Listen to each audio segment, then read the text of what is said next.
Dear students, NCERT सार से आप 11 सब्जेक्ट्स ले रहे हैं 11 पेजेस के रूप में। हर सब्जेक्ट से एक पेज आप ले रहे हैं और ये 24 घंटे के अंदर कंप्लीट करना है। तो एक अच्छा प्रोडक्टिव सेशन चल रहा है जिसमें आप इसके अलावा भी एनसीईआरटी और क्राउन से भी पेजेस कर रहे हैं, करंट अफेयर्स भी कर रहे हैं। लेकिन हम इस एनसीईआरटी सार से 30 इंपॉर्टेंट क्वेश्चंस निकाल कर आपके लिए सेट के रूप में लाते हैं, ताकि पता चले कि आपने इस पेज को जो पढ़ा है इसमें क्या कुछ इंपॉर्टेंट क्वेश्चन छूट गया।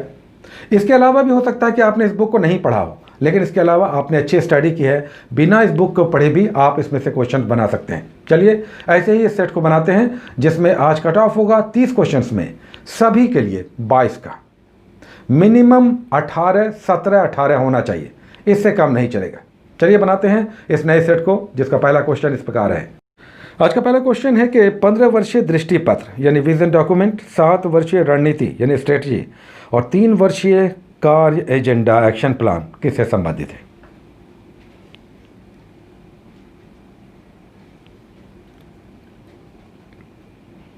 तो इसका आंसर हो जाएगा ए, नीति आयोग। योजना आयोग के बाद 1 जनवरी 2015 को नीति आयोग अपने अस्तित्व में आया। ये विजन डॉक्यूमेंट और इस तरह के एक्शन प्लान और स्ट्रेटजी नीति आयोग बनाता है। दूसरा क्वेश्चन, निम्नलिखित घटनाओं को क्रम देना है। आपने किया है ईस्ट इंडिया कंपनी और बंगाल, ये उसी से संबंधित है। ये आपको बताना है कि प्लासी, ब्लैक होल, बक्सर और इलाहाबाद की संधि, इसका सही क्रम क्या है आरंभ से लेकर बाद में।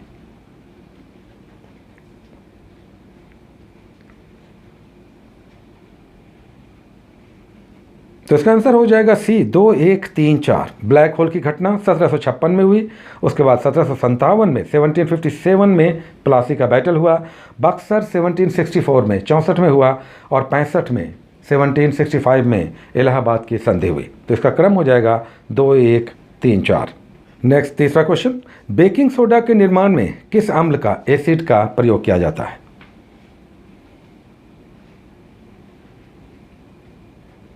तो इसका आंसर हो जाएगा बी, टार्टरिक एसिड का। चौथा question, Vikram Sarabhai space centre अंतरिक्ष केंद्र कहाँ स्थित है।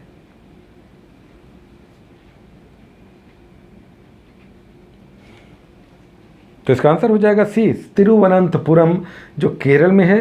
विक्रम साराभाई को father of Indian space programme भी कहा जाता है। नेक्स्ट पांचवा क्वेश्चन, भारत में कौन सा राष्ट्रीय उद्यान पक्षियों के स्वर्ग के नाम से जाना जाता है, बर्ड्स हेवन।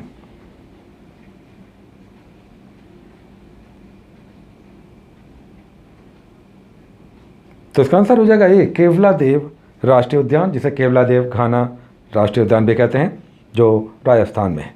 छठा क्वेश्चन, निम्नलिखित में से कौन सबसे लंबे वर्ष वाला ग्रह है।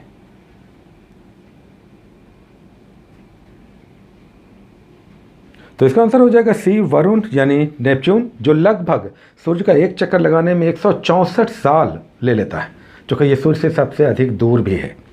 नेक्स्ट सातवां क्वेश्चन, अधिकांशतः कीट यानी इंसेक्ट्स किसके द्वारा रेस्पिरेशन करते हैं, श्वसन करते हैं।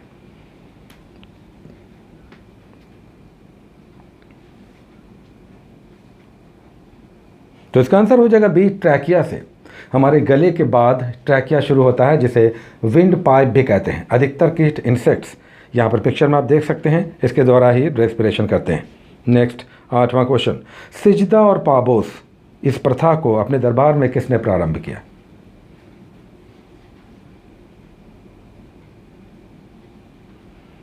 तो इसका आंसर हो जाएगा बलबन, जो दिल्ली सल्तनत का तीसरा बड़ा सुल्तान था। नाइन्थ क्वेश्चन, प्रस्तावना यानी प्रियम्बल के शब्द हम भारत के लोग किस देश के संविधान से प्रेरित है।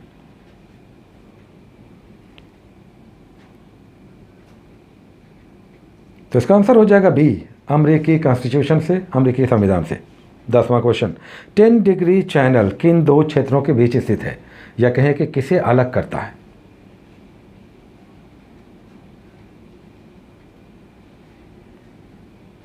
तो इसका आंसर हो जाएगा सी, अंडमान और निकोबार द्वीप समूहों को अलग करता है 10 डिग्री चैनल। चैनल पानी के पतले बहाव क्षेत्र को कहते हैं। 11वां क्वेश्चन, भारत का प्रथम समुद्री राष्ट्रीय उद्यान marine national park, first marine national park कहाँ स्थित है।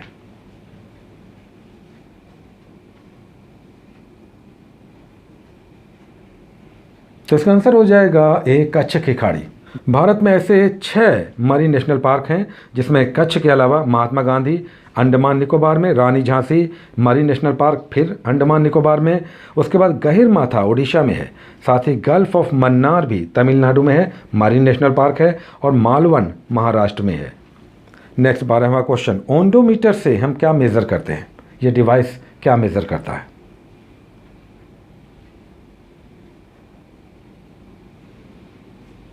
तो इसका आंसर हो जाएगा ए, विद्युत चुंबकीय तरंगों की आवृत्ति है। 13वां क्वेश्चन, मैं आकाशगंगा की नागरिक हूं, यह किसने कहा था?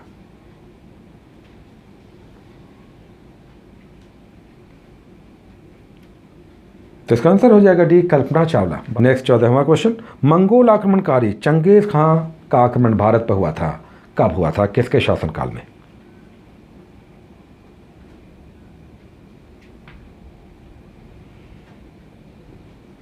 तो इसका आंसर हो जाएगा बी, इल्तुतमिश के शासनकाल में 1221 के आसपास चंगेज खान ने भारत पर आक्रमण किया था। नेक्स्ट 15वां क्वेश्चन, प्लासी के युद्ध के समय बंगाल का नवाब कौन था?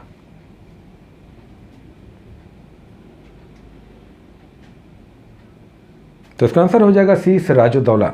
23 जून 1757 को प्लासी का युद्ध हुआ मुर्शिदाबाद के पास प्लासी में, जिसमें अंग्रेजी सेनापति रॉबर्ट क्लाइव था, जबकि बंगाल का नवाब सिराजुद्दौला था। इसमें सिराजुद्दौला की पराजय हुई थी और उसकी मृत्यु भी हुई थी। 16वां क्वेश्चन, भारत में अर्थव्यवस्था का कौन सा क्षेत्र बचत में सर्वाधिक योगदान करता है?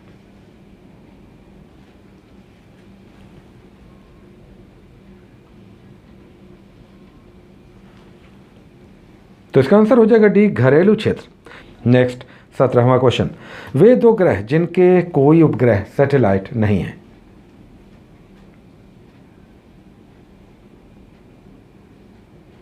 तो इसका आंसर हो जाएगा बुध और शुक्र, यानी मरकरी और वीनस। नेक्स्ट 18वां क्वेश्चन, भारत में सिंहपुच्छी वानर यानी मैकॉक यानी बंदर के प्राकृतिक आवास कहाँ पाए जाते हैं?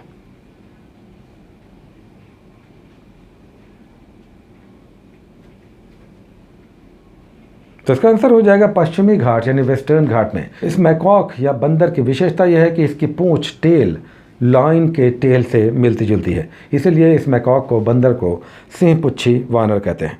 नेक्स्ट 19वां क्वेश्चन, सेब में यानी एप्पल में कौन सा आम्ल पाया जाता है?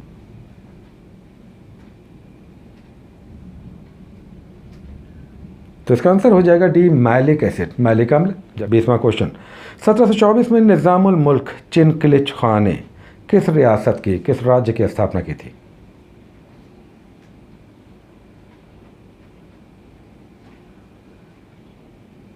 तो इसका आंसर हो जाएगा ये, हैदराबाद रियासत की स्थापना की थी चिनकिलिच खान ने। यहाँ पर जितने भी प्रमुख रियासत या राज्य हैं, इनका बहुत अच्छा बॉक्स बनाकर आपके पेज में दिया गया है, जो हमने कल आपको पेज दिया था। नेक्स्ट 21वां क्वेश्चन, हिंदू वृद्धि दर किससे संबंधित है, हिंदू ग्रोथ रेट?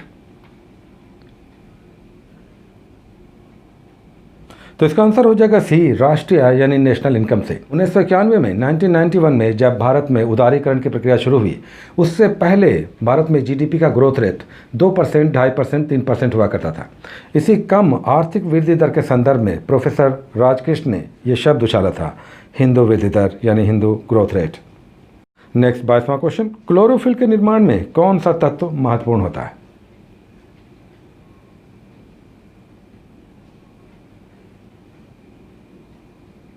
तो इसका आंसर हो जाएगा ए, मैग्नीशियम। नेक्स्ट 23वां क्वेश्चन, 40 तुर्की अमीरों का दल यानी तुर्काने चहलगानी किसने गठित किया था?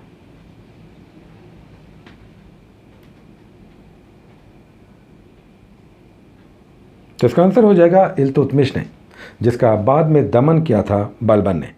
नेक्स्ट 24वां क्वेश्चन, सर्वप्रथम राष्ट्रीय आय की गणना किसके द्वारा की गई थी?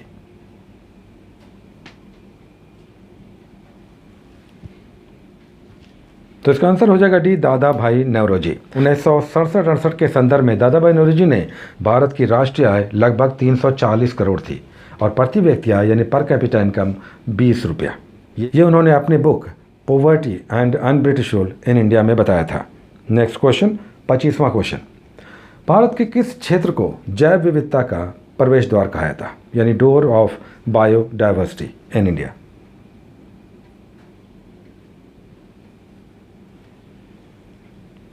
तो इसका आंसर हो जाएगा उत्तर पूर्वी राज्य। नेक्स्ट क्वेश्चन, हमारी आकाशगंगा के केंद्र की परिक्रमा करने में सूर्य को कितना समय लगता है?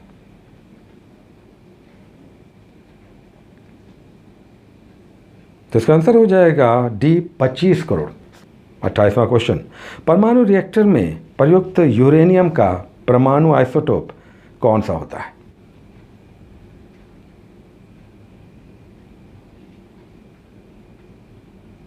तो इसका आंसर हो जाएगा बी यूरेनियम 235।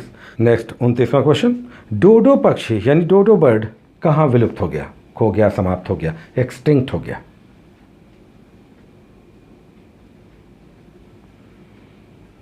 तो इसका आंसर हो जाएगा मॉरिशस।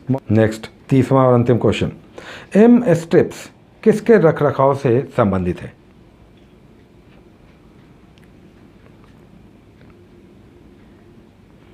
तो इसका आंसर हो जाएगा डी बाघ अभ्यारण्य यानी टाइगर रिजर्व से। एम स्ट्रिप्स एक सॉफ्टवेयर है जिसे डेवलप किया है नेशनल टाइगर कंजर्वेशन अथॉरिटी ने, जिसका फुल फॉर्म है monitoring system for tigers intensive programme and ecological status. तो ये था आज का 30 क्वेश्चंस का एक नया सेट, जो दरअसल 4 नंबर पेज पे जो आपको कल दिए गए थे उस पर बेस्ड था। इस तरह के पेजेस आप जब भी कर रहे हो तो यह ध्यान रखें कि ऐसे प्रश्न निकलेंगे और आपका टेस्ट भी होगा। Take care.